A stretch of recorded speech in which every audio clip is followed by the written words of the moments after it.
Hey everyone, good morning. This is David, the producer. Just wanted to do a video today that really covers how you book celebrity guests. And of course, I have it running in the background. That doesn't make me a very good producer.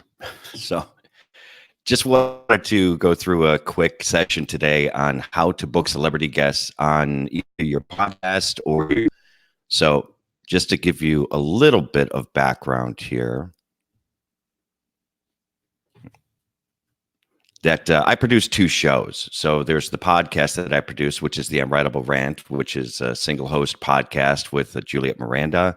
She tells her stories, but she also shares the stories of her guests, which are celebrity guests that we have on the show. It's a weekly show, and we've been doing it for 4 years now. We also have the Juliette Miranda YouTube channel. So that is Bourbon Reviews, Bourbon Soaked Life, Bourbon Soaked Live, and also celebrity interviews we have on there as well. And we've only been doing that for just about a year now. But the reason why I bring these up is that through the course of doing the YouTube channel, doing and meeting creators, and doing the podcast and meeting a bunch of podcasters, that a bunch of people have come up to me along the way and said, "Listen, you guys get great guests on your show. We'd love to be able to learn how to do that." And I figured the best way to do that is just, put a video just like to help creators out. So with that, the guests that we've had on our show, just to kind of give you an idea of who we've had on, and this is for both channels, is, people like Mike Rowe, Ed Begley Jr., we've had on Leah Thompson from Back to the Future, comedians like Nick DiPaolo and Jim Norton, Anthony Cumia from Opie and Anthony. So we've had some pretty cool people on along the way, and we consider ourselves extremely lucky to have folks like that on our show. But it didn't always start out that way. To get your first guest, and for channels or podcast booked guests, that's the whole reason why I'm doing this session. But starting out in this 4 years ago on the podcast, I've always had the guiding principle of you don't get what you don't ask for. And what I mean by that is a lot of podcasters that come up and says, "Well, I can never get this guest on my show. I wouldn't even bother." Or, "I want to get this this kind of musician on," or whatever they're trying to do. And that defeatist attitude, you'd be surprised how many people just don't try because they don't think that they're either big enough or that they have the right kind of audience for that specific celebrity.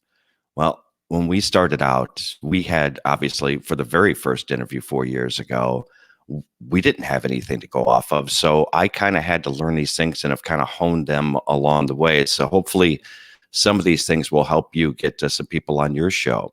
And I do also want to mention that this isn't the only way to do it. This is just things that happen to work for us and how we get people. And I'm continually honing this as well. So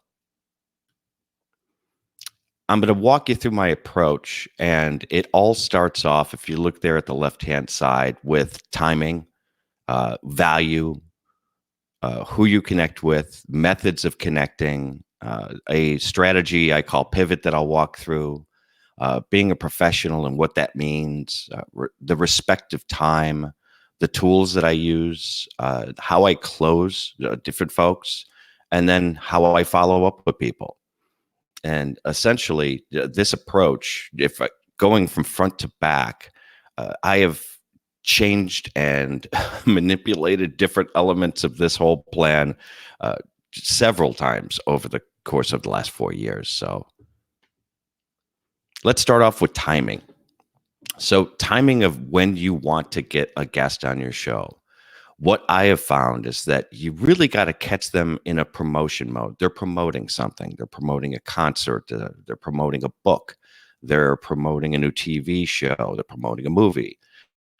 Or there's a secondary time when you can get them that I've had success with, which is if they have a specific passion project. And I'll go through that a little bit later on.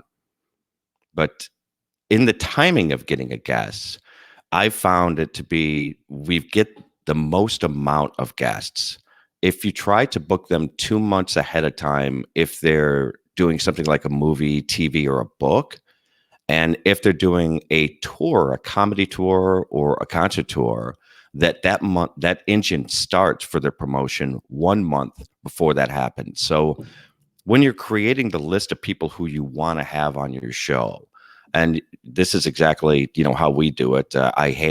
Basically tell Juliette, hey, listen, give me a list of 20 or 30 people. I'll go research them, see if they're in a promotion mode, and then we'll pick out the ones that are, and then we'll prioritize based on that. Or if they have a passion project, I'll do some research to see if they're part of a foundation or an organization that they may want to promote. So once that project starts, though, our chances we found of getting a guest, it drops dramatically. They're already busy in that promotional cycle. They've already booked up all their cycles to say, okay, within this month or these 2 months, we're going to promote for this long. And then once that project starts, it's done. No more promoting, or very little promoting at all.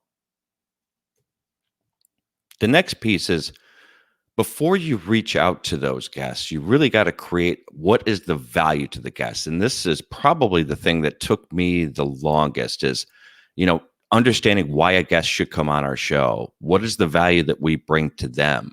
What differentiates my show from any other media outlet that's going to be reaching out to them to try to book them on their show? And then, of course, find that connection to that guest. Is there a specific connection that you can create between you and that guest? The next part is, and I see people do this quite often, is that when people contact celebrities to have them on their show, they do it through Twitter. And what I've found is that Twitter is a lot of white noise. They're getting bombarded with, getting tagged, people asking them questions, people asking them to be on their show. And that's not the right method, or at least we found that it hasn't been the right method for us to be able to get anyone. So we took a step back and said, okay, well, how do we get these people? And here's, when you categorize different kinds of celebrities, here's how we've been successful in getting people on ours. In an author, if you want to get an author, go to Amazon, research the book, find out who the publisher is, go to the publisher website, and all the publishers have a section of who their PR people are. So you can go to them. The PR people are very interested in getting that celebrity to promote the book. So, their whole job is just to do PR for that specific author, that you may have good luck going through those people. The next is musicians. So musicians, I found you can go through their label PR. That's where we've probably had the best. Find out who their label is. Go to the label website, get their PR person through there, or just find contact information to find out who the PR person is for that act. Or sometimes they have a third-party PR. If you just go to the band's website, they may mention their PR entity out there on the website. For movies, or movie actors and actresses, we've found that their PR agents can be found in one specific location. And this is a pay for service. So I think it's roughly around $7 or $8 a month. But go to IMDb Pro, sign up for it, look up any actress or actor, and then they'll have their management team, their legal team all listed out for you. Don't contact those people. They're not going to help you, but they also have their PR people. So if they are in a promotion mode, you'll know who to go to. And for TV actors and actresses, the network website itself. So if they're on Hulu, or in our case, we got on Joe Bob Briggs, we went through Shudder to get contact for them. It's real easy to just go to the network website. They always have a media section on a network website. You may have to sign up for it. It may take a couple days, but that's how you can get in contact with those folks. Comedians, they have their own PR agents.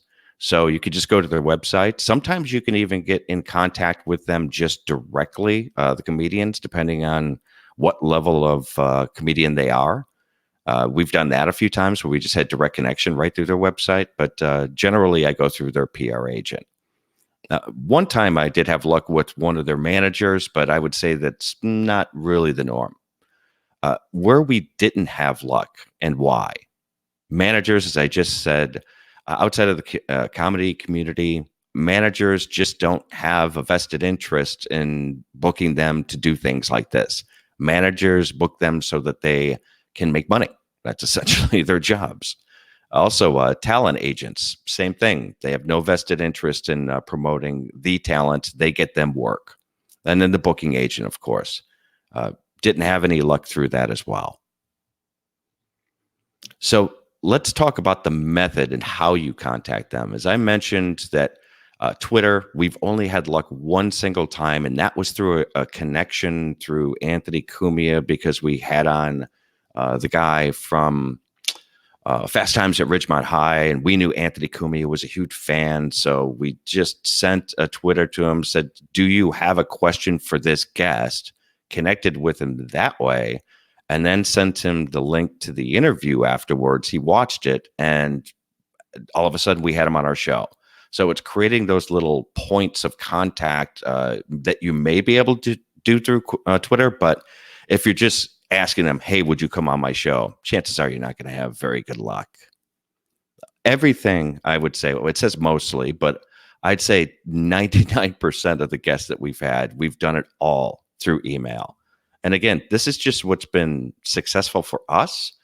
You may have other means that are successful for you, and there's tons of ways to skin this cat. So just this email, what I call strategy, that we've had has been very good to us. And it does give us a consistent way to connect with people. I never do it through phone calls. Generally, people that don't know a number, they won't pick up, or that they have assistants that block you from being able to get to a PR person. So email's been the best route for us. And I never do any more than one initial request. I don't want to bug them. They saw my email. If they didn't respond or it's not the right platform for them, then we just move on to the next guest, the next person that we want to have on the show. And then the other point of method of contact is connect with the booker after the first connection via email as well.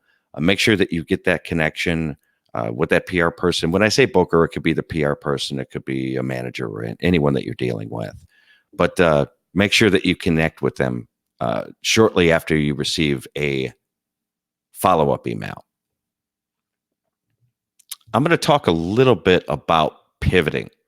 And this has been successful for us when we have someone that has either approached us or we approached them to get someone that we want to get kind of a next level guest on the show. I'll give you an example that Ethan Martin is an independent producer of movies, a director.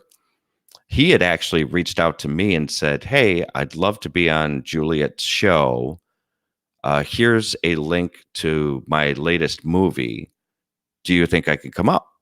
And, an indie director might be a little bit small for the show. We thought, that's not necessarily, kind of a fit for us. But then I went out to the link, looked at the movie, and lo and behold, it starred Eric Roberts, who's, star 80. He was in Batman.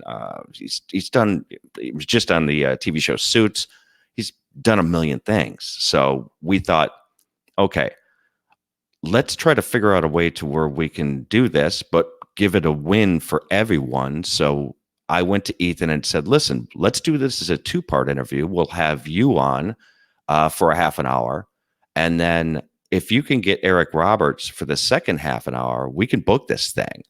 And right away, went to Eric. Eric was up for it. And there we go. We got Eric Roberts through that connection through Ethan Martin. So don't always look at a specific person and say, well, that might not be a fit. Look at the connections they have. And maybe there's something that they're promoting that has, someone that you do want to have on that's, more of a fit for your show, and do it that way. We also did the same thing with Leanne Kreischer to Bert Kreischer. And for those of you that don't know, Bert Kreischer is a comedian. Juliette and I are big fans of Bert. And we had actually gone to Leanne first because we actually tried to get through Bert through his PR people, and we weren't getting anything back. So we created a connection with his wife, who actually manages the emails off of his website. And I knew that she was starting a podcast. So we created that connection. And Leanne then got us to Bert. Bert came on the show. And it was, just another simple way to pivot up to get to the people that you want to have on your channel. It's real simple to talk about professionalism. It's like, of course, every one of us want to be a pro. We want to be respectful, we want to be timely and all of that. But it's so key when you're booking celebrities that being professional isn't just about, being a good person and being timely. It's about how you're connecting with them. And one of the examples that I'm going to use is writing a professional pitch.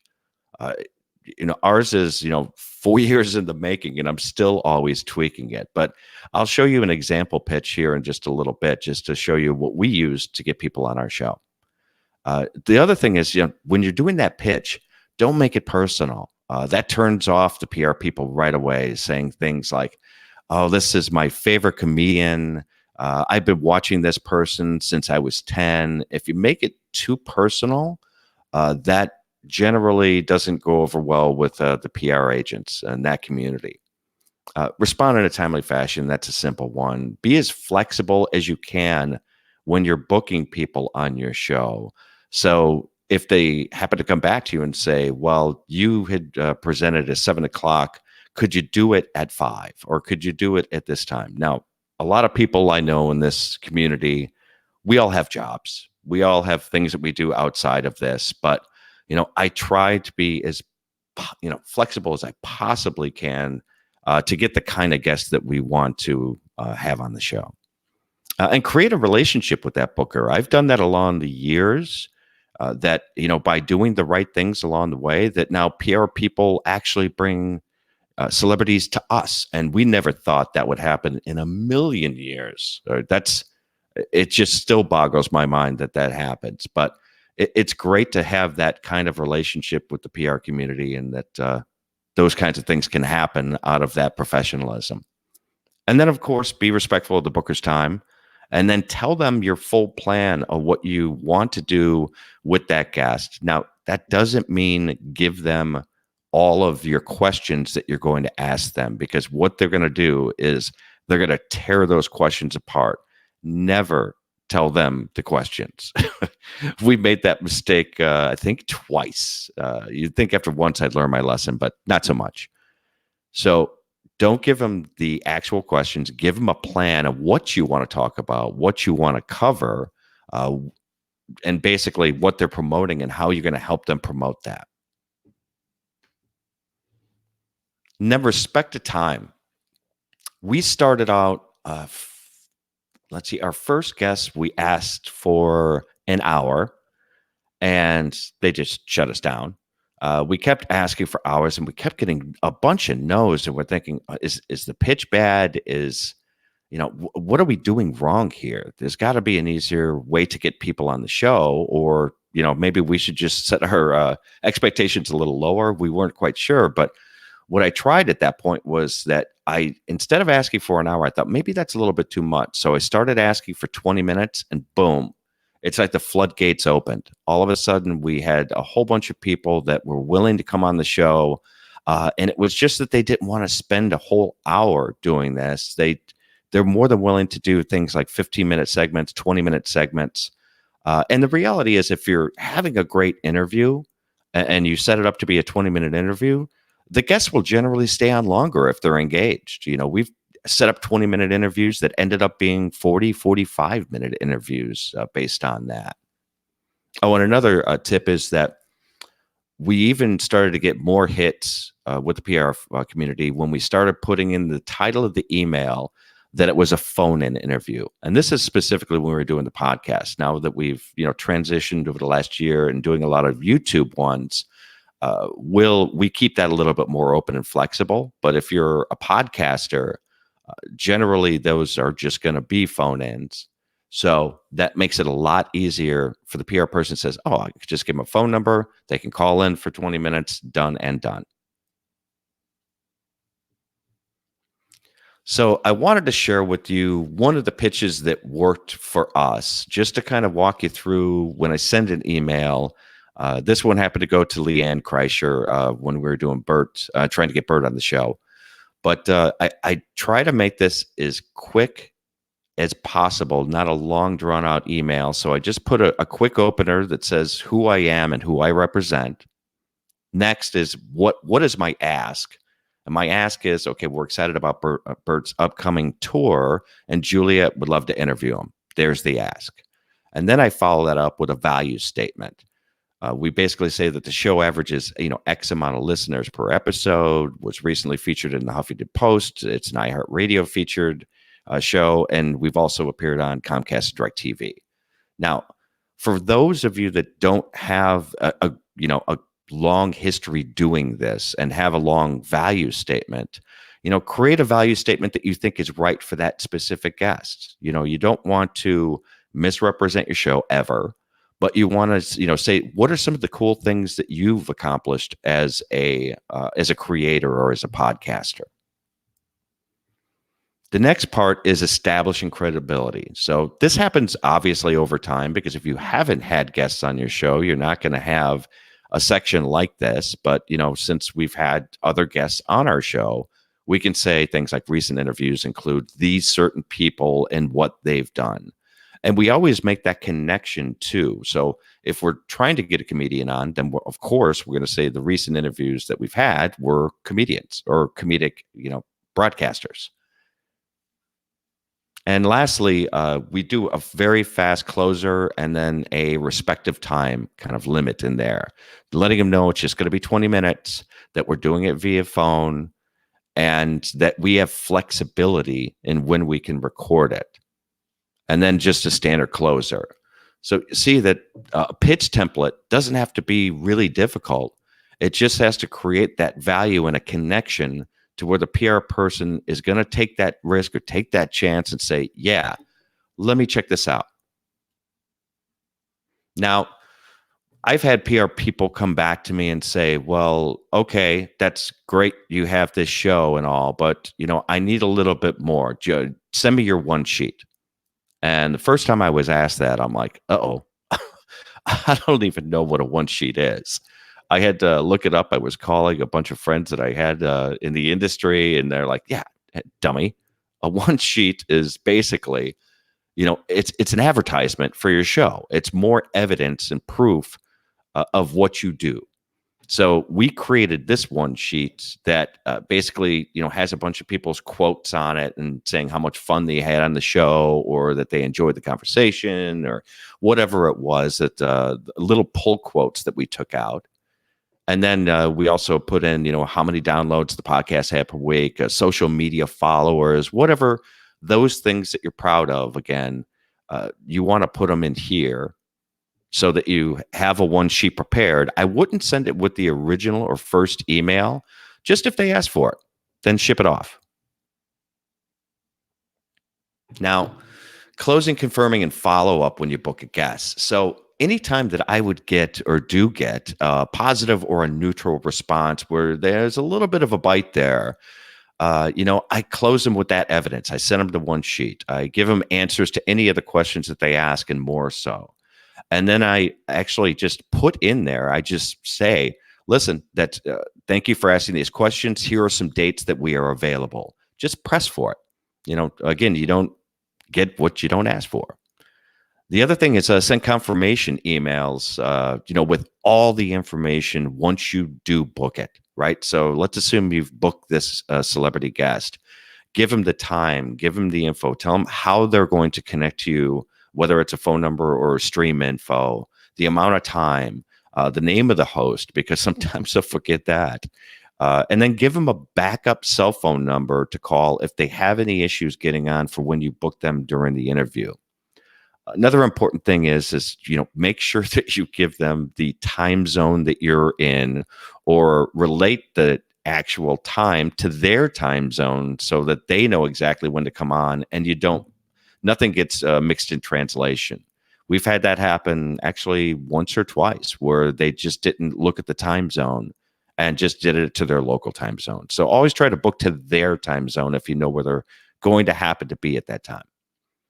And then, of course, post interview, I always follow up with the PR person after it's booked, and even after it's recorded or that we stream it live, that I'll send a thank you. I'll send all the our promo plan and activity plan and how we're going to promote that specific interview.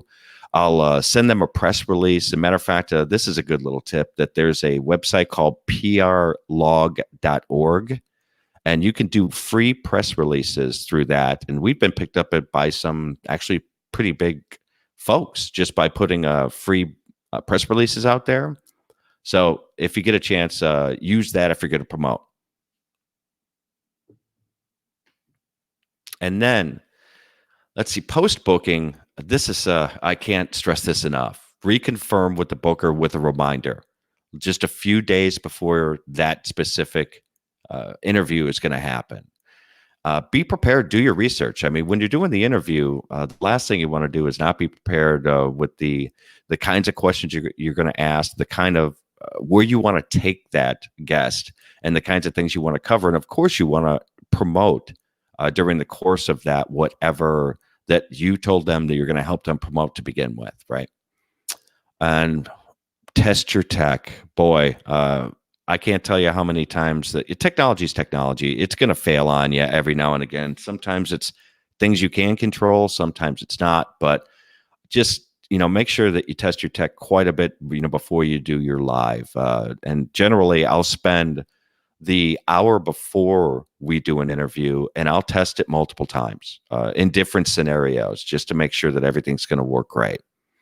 And this is a tip that I think is important as any tip when you're doing the live interview itself is get on early. I was on the line. We had an interview with Bobby Slayton, who's a comedian. And I got on the line, I think it was like a half hour early, just to be there, just to have it open. And Bobby popped on like right away. And we thought, oh my God, if we wouldn't have been there, he would have tried to call in. We wouldn't have answered. We could have lost that interview easily. So, get on early. You never know when your guest is going to, pop in. And then lastly, just have fun with this. This is not an easy part of the process. I mean, as being a producer, the tech stuff is fun, and connecting with creators and podcasting is just a blast. It's the best part of what I do. But I tell you, during the course of booking people, the more PR people that you start to get in your kind of corral, man, you will have fun doing this. I guarantee it. And that's really all I have for you today. I hope this was helpful. I hope it helps you get celebrity guests on your podcast or YouTube channel. If you want to contact me or you have any questions about anything that I covered, or you have a tip that we could use, I'd love to hear it. You can find me at Behind the Rant on Twitter. And for the two shows that I am a producer for, which is the Unwritable Rant and Bourbon Soaked Life with Juliette and Miranda, you can find those links down below if you want to go check those things out and see some of the people that we've had on our show. And I really want to thank everyone for checking this out. And we'll talk to you soon. And hopefully this isn't both my first and last video that I have up here on YouTube. We'll have to see how that goes. But thanks for everyone, and thanks for joining everyone in the chat. I see that there's a lot of great people in here, and also want to thank Juliette for moderating the chat, because in doing this, it's a little hard to do both. So appreciate it, and thanks everyone. Take care.